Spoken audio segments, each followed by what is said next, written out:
Part 2, Act 1. A pleasant landscape. Faust, couched on flowery grass, tired, restless, trying to sleep.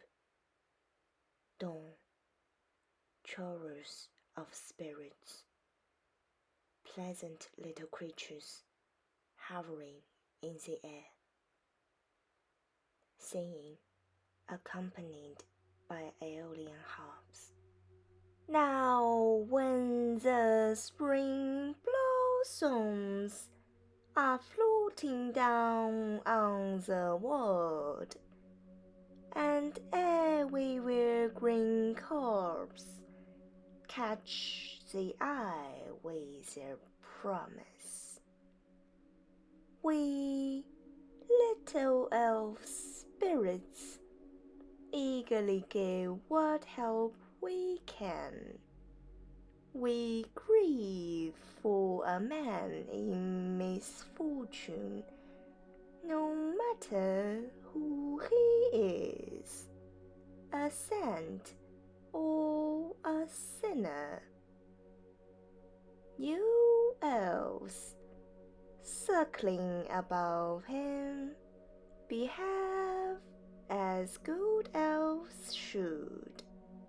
Is the die conflict in the man's heart? Pluck out the bitter, burn arrows of reproach. Purge his soul of horror, take charge of the 4 watches of the night, and make them cheerful. Lay his head down on a cool pillow, then bathe him in leather stew as he sleeps and gathers strength to meet the new day. His lips will relax, perform the fairest of elfin services, return him to the sacred light.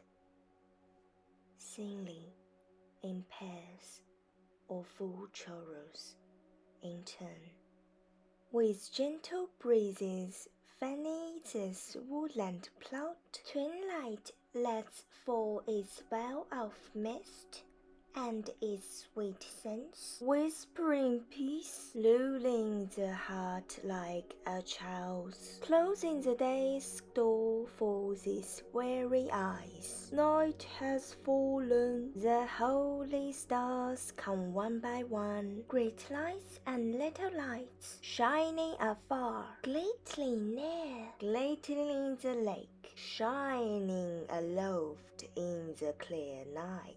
The full moon, presiding in its splendor, sets its sail on rest, rest perfect and profound. The hours are spent, pain and joy have vanished. You will be strong and well again. Let yourself feel it coming. Trust the new daylight. See, the valleys are turning green, the little hills are swelling, showing the trees and shade, and in waves of swaying silver the season's crop advances. To get your wish, your every wish, turn your eyes to the light. Your bones are fragile. Sleep is a husk. Throw it off. Lose no time. Be bold. Let others doubt and linger. A real man can achieve anything if he takes hold intelligently and doesn't delay. A tremendous noise announces the approach of the song. Listen! Listen to the tempest of the hours. The new day is being born, the spirit's ears can hear it. Rock portals grin and rumble, Phoebus' wheels are rattling along. What noise comes with the coming of the light? A drumming, a trumpeting, dazzling the eyes and staggering the ears with more than they can hear. Slip away into the flower cups, into the leaves, into the rocks, deeper, deeper, out of hearing, or you'll never hear again. Life's pulse in me is beating strong again, ready to hail and welcome this ethereal dawn. And you too, earth at my feet, have been constant through the night, and are bracing now with new vigor, surrounding me with delights and rousing my ambition to strive to reach the summit of existence. The world lies revealed in half-light. The forest has come alive and rings with 1,000 voices. Valleys up and down are streaked with mist, but the clear light of heaven reaches the depths, and twigs and branches there revive and spring out of the dampness they were sleeping in. Color too, open color, comes out clear against the ground, where leaf and flower are trembling with dewdrops. Whichever way I turn, I see a paradise. Look up. The mighty mountain peaks are announcing the solemn hour. Already they enjoy the eternal sunlight, which later creeps down to us. Meanwhile, the upper meadows stand out clear and brilliant in their greenness, and now step by step it approaches. There, the sun has risen, but it dazzles me, hurts me, and I have to turn aside. This is what happens when you hope and yearn for something and work your way towards realizing it and believe you are near. You found the great gates of fulfillment flew wide open to receive you, but now, from the internal sources beyond, a flame bursts on you, an excess of flame, a conflagration we are taking aback. We wanted to light life's torch, and we find ourselves instead engulfed in a fiery ocean. Oh, what fire!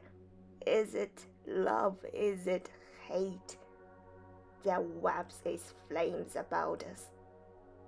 Pain alternating stupendously with joy, so that we are driven back to earth again, and try to hide ourselves in earth's most useful wells. Very well. Let me turn my face from the sun and have it at my back. This waterfall, noisy down the crags. The more I look at it, the more I delight in seeing it plunge thousandfold from level to level. threw its spray high, so high in the air, scattering cool showers round about, and then, rising gloriously out of the commotion, comes the edge of the changing, unchanging rainbow, now sharply dawn, now blurred and lost. This is a mirror of our human endeavor. Ponder it and you will see the many-colored life we know is life reflected too. Imperial Palace, Throne Room, State Council awaiting the Emperor. Trumpets, courtiers of every kind, richly dressed, step forward. The Emperor ascends the throne, the astrologer at his right hand. I greet you all, you faithful ones, assembled from near and far. I have the philosopher at my side. But whatever has happened to the fool?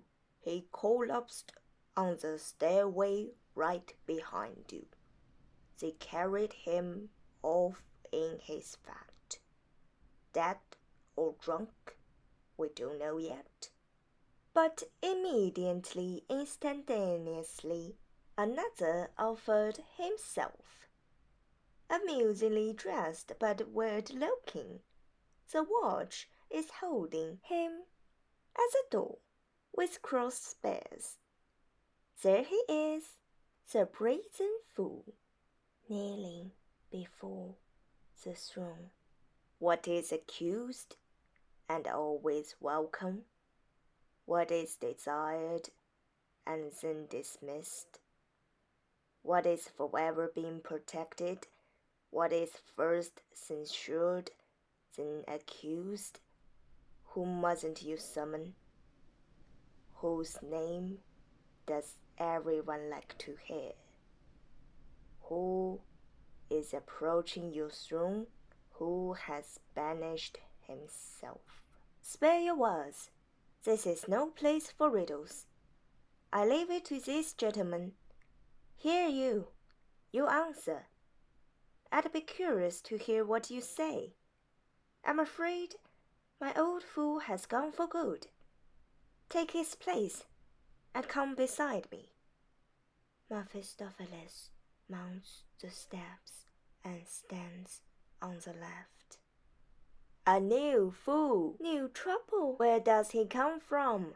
How did he get in? The old fool collapsed. He's down. First it was a barrel. Now it's a shaving. And so, my faithful ones, welcome from near and far. You have come together at a favorable moment. Good fortune is promised us from above. But tell me, why in these days, when we were intending to forget our troubles, put on our masks for the carnival, and altogether have a good time? Tell me, why we should torment ourselves with a council meeting? However, you said it had to be, and we called one. So let us proceed. Justice, the highest of the virtues, rests on the emperor's head like a halo. He alone can execute it. What all men love, demand, desire, and sorely need, it is for him to grant it to them as his people.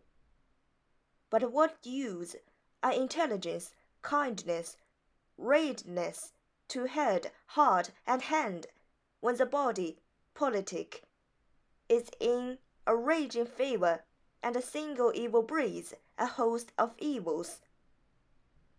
If you cast your eye over the vast empire from this high chamber, it's like a nightmare, where one rank disorder operates through another. Lawlessness becomes law and has its way, and the whole world of strong is the result. One man helps himself to a herd of livestock, another to somebody's wife, and a third steals cup, cross, and candlestick from the altar they boast about what they've done for years after, and get away with it without so much as a scratch. The courthouse is thronged with palliatives, and there sits the judge in all his upholstery. Meanwhile, the angry mob outside is swelling and seething in waves of revolt. It's easy to parrot your crimes and your sins when you can count on accomplices who have a worse record than you. Where innocence is its own defense, you hear a verdict of guilty every time. And so you see, the whole world is breaking up, destroying all decency and property. How, in such case, is a state of mind to develop that alone can give us direction? Things have gone so far that the worthy man has to compromise with the unworthy, with flatterers and corrupters. A judge who has lost his judge's power joins forces with a criminal. I've drawn a black picture. I only wish I could make it blacker. A pause. Decisions will have to be made when everyone suffers and everyone is harmful. The throne itself is threatened. What madness is abroad in these disordered days? There isn't anyone that isn't either killing or being killed, and the word or command falls on deaf ears.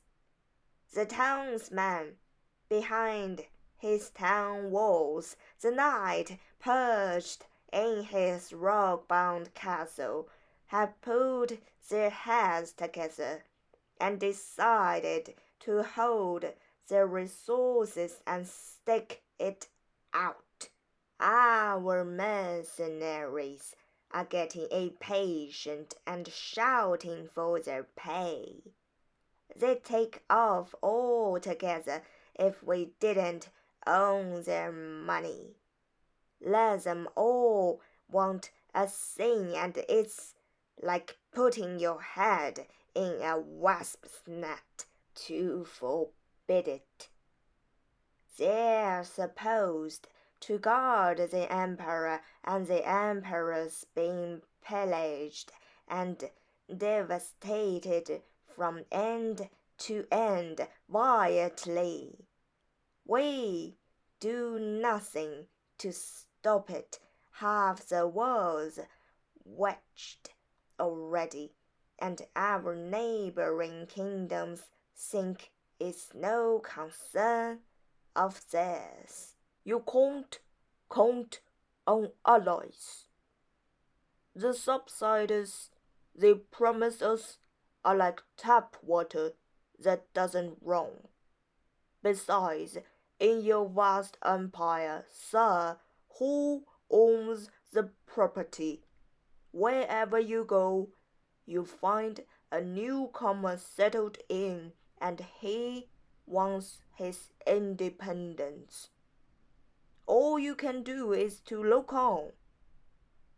We've surrounded so many privileges, we haven't one left. And as for parties, as they're called, you can't trust them either nowadays. Whether they like us or don't like us, praise us or blame us, it makes no difference. Both the Guelphs and the Ghibellines have gone into hiding and are taking a rest. Who, in these times, wants to help his neighbor? Every man has to look after himself. There's no gold to be had. The gates are barred. Everyone is scratching and scraping and holding, and the treasury's empty. And what misfortunes beside me too. We try day by day to save, and day by day we need more.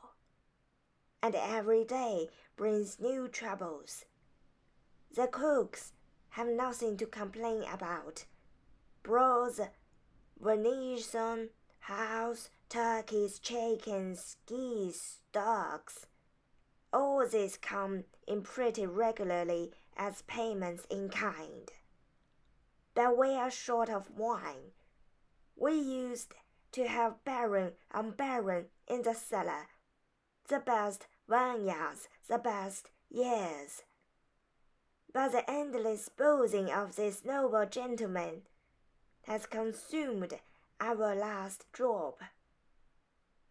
The city hall has had to tap its supplies. They come with bowls and basins, and next thing they're all under the table. Now I had to pay wax, fold bills, and take out loans that sent me years back. We can't wait to fatten the pigs. Everything's on borrowed money. The beds we sleep in, and the bread we eat. To Mephistopheles, after some reflection.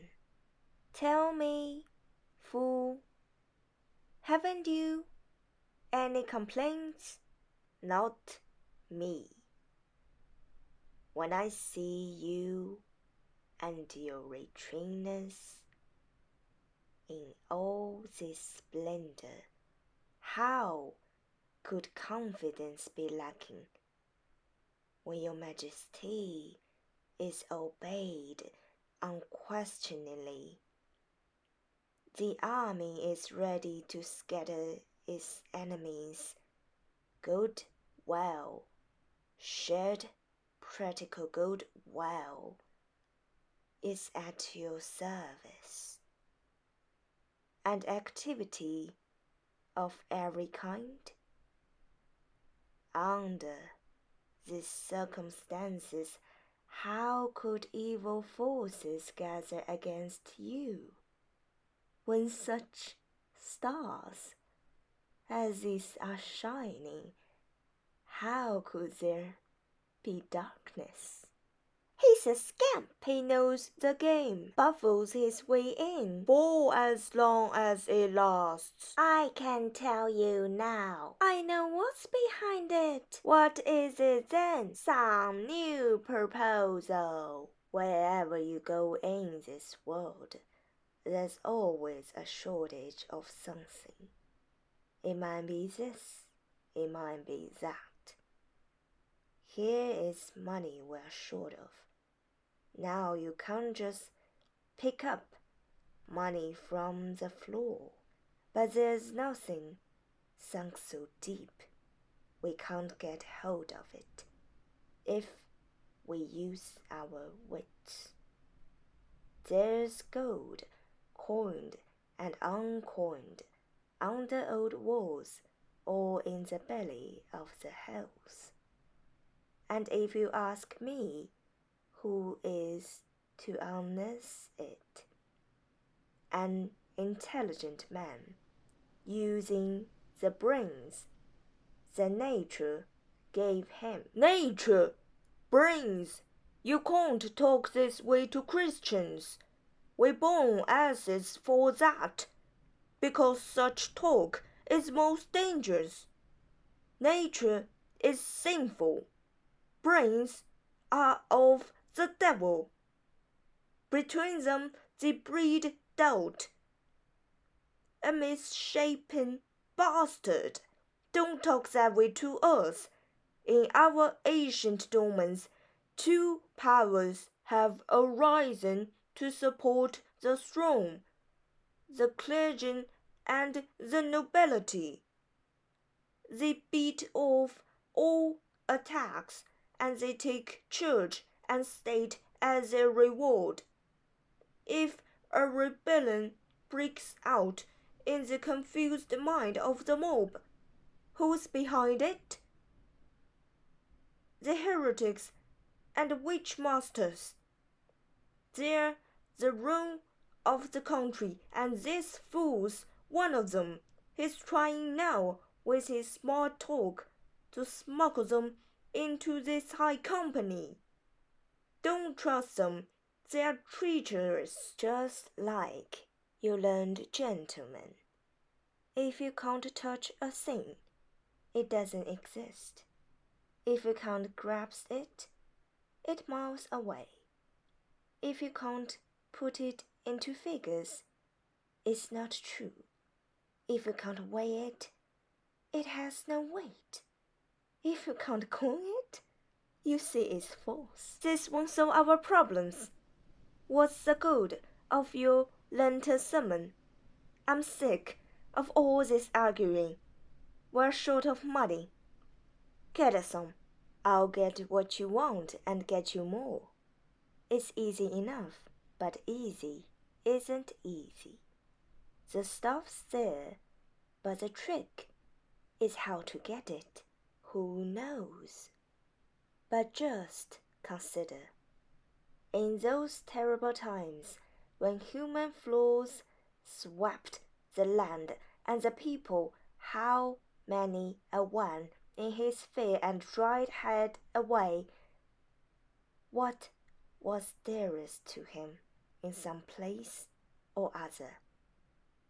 They did it in the days of the Romans. They did it yesterday. They are doing it now. It's all lying buried in the ground. The ground belongs to the emperor. Let him have it. For fool, he isn't doing badly.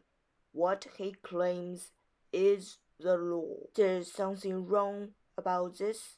Satan's lying his golden snares. I don't mind being a bit in the wrong if it gives the court something it likes. The fool is wise. He promises benefits to all. A military man doesn't ask where they come from. And if you don't trust me, there's a man here, the astrologer. Ask him. He knows his way about in the heavens. Circle upon circle. Tell us how it looks there. A pair of frogs, they're in high-holes, a fool and a dreamer, so near the throne. An old sun, we're tired of it. The fool pumps, the sage speaks.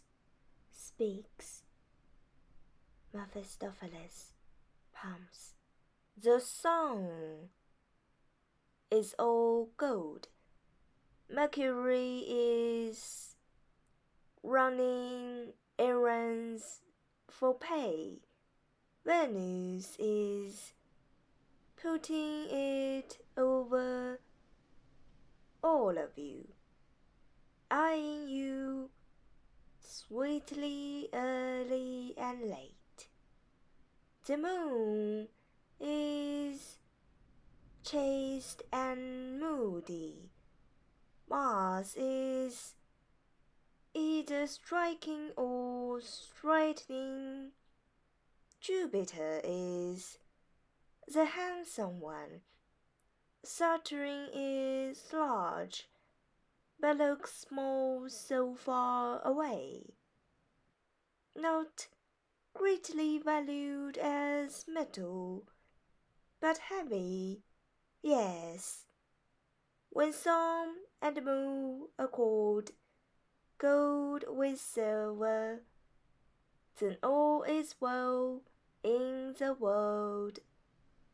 Everything else can be had.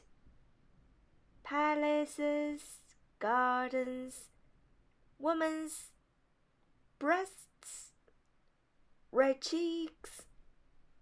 We can't do it ourselves, but this learned man can procure them for you. Everything he says I hear double, but it still doesn't convince me.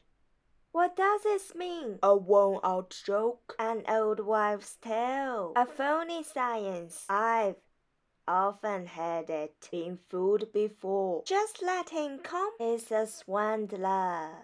There they are, standing around and gaping. They don't believe in the great find. One of them's babbling about mandrakes, another's seen the black dog. It won't help them, this talking clever, this charge of witchcraft, when suddenly the soles of their feet begin to prickle and then find themselves stumbling about. You can feel all the secret working of nature. The living trees find its way up from the lowest regions. When you are plagued in every lip, and the place seems creepy, don't lose a minute. Start digging for all you're worth. That's the lucky spot. My foot's like lead. Can it be the good? My big toes tickling. I've cramps in my arm. My back aches all the way down. To go by these indications, this must be a wonderful place for treasure. Be quick then. You can't slip away now. Give us the proof of your warblings, and show us these noble regions at once. I'll put sword and scepter aside, dig with my own imperial hands, and finish the job, if you are to be trusted. If not, I'll consign you to hell. Well, I could find a way there all right. But I can't overstate it about the wealth that's lying around everywhere, waiting to be picked up. The farmer, plowing his furrow, turns up a gold jug. He tries to scratch scepter from some clay pot, and with trembling joy found his poor hand filled with gold.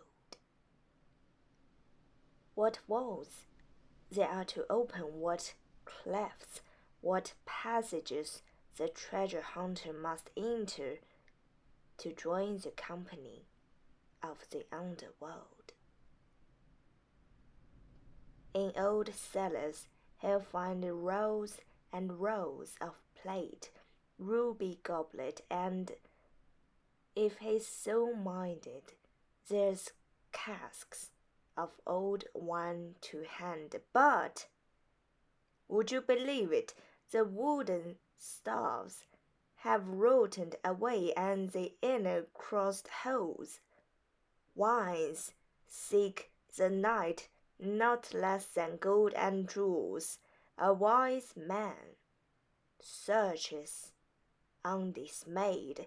It's easy to walk in daylight, but mysteries belong to the dark. I leave mysteries to you. What good is gloom? Is it sins worth having? Should it be brought into the daylight? You can't tell a thief in the dark, when all the cows are black and all the cats are grey. These gold-filled pots of yours, plough them up. Let us see them. Take pick and spade and dig yourself. This peasant labor will make you strong. And a herd of golden caves will rise up from the soil. Then delight is yours. You can adorn yourself and your lady in shining jewels, enhancing beauty and majesty both. Only be quick. How long must I wait? As above. Sire, curb your eagerness. Let us wait till the carnival is over. When people are distracted, they are useless. We must first compose ourselves penitently, earn the lesser things by way of the higher. Only a good man can do good. If you want joy, come yourself. If you want wine, press ripe grapes. If you want miracles, strengthen your faith. Very well. Let us pass the time in merriment. And then Ash Wednesday, when it comes, will be welcome. Meanwhile, we must celebrate the carnival as liturgious as we can. Trumpet, accent. The fools don't realize the connection between reward and merit. Even if they had the philosopher's stone, it would be no use to them.